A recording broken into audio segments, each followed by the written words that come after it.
I'm happy for him. I guess it's still on stage. All right, thanks, Elizabeth. We saw it in the hit show Homeland. Terrorists hacking into the vice president's pacemaker via Wi-Fi.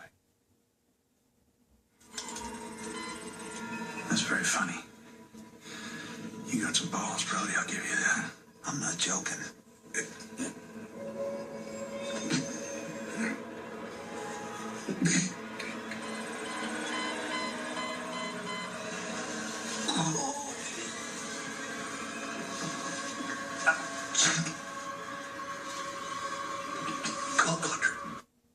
Could they really do that? Security consultant David Kennedy joins us, and the answer is? They can.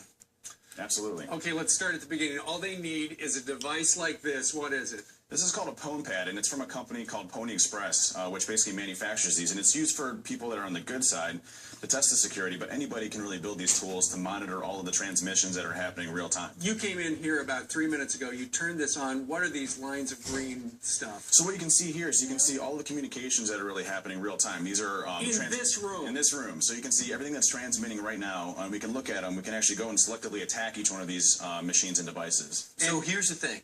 You're able to do this. You're able to pick this up. You're saying you're able to pick it up in hospitals. Are hospitals equipped the way other security agencies are?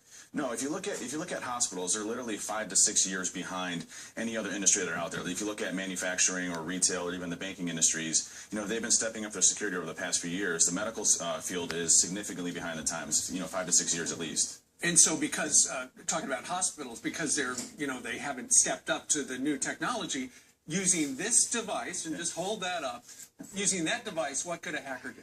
Well, this is a device that Rob Simon and I created a few years ago, and this is what we call a blackout device. And literally, a lot of the hospitals, what they use is they basically just plugs right in the wall. Plugs right into the wall, and what happens? A lot of the hospitals, they have concrete walls and things like that to try to penetrate through, so they can't go wireless. So they use the power lines to transmit information. So David, here's the thing.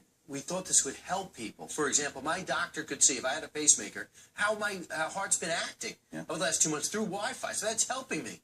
However, for the devious, for those, for the dastardly, how could they use that against us? Well, there's an individual who actually recently passed away. His name was Barnaby Jack, and he did a lot of research on the pacemakers, and they're called wireless implantable devices. And what happens is you can actually send signals and upload information to the actual device itself, and you can actually cause a volt to charge and actually, cause a person to die from 50 feet away, and you can do it massively. So you can walk, down the street with a little backpack, walk through the street, and then anybody that has that type of device would automatically start short-circuiting and then causing people to die. Well, you got to hope that the manufacturers of these medical devices wise up and say, you know what, maybe we should encrypt it or make it harder to hack into. And that's really up to us. They're not seeing the type of demand that they need right now to enforce security in any of these product lines. So when they give them to the hospitals, they're basically like, here, it works, here you go, and then there's no security built into them, so they're wide open. How do we protect ourselves? When you go to the hospital, obviously, the type of information that's centralized. So when you walk in, you get a number, you get a badge, and all of those. Those are all in centralized systems. So hackers can actually go and change those, manipulate what procedures you're having, prescriptions, allergies.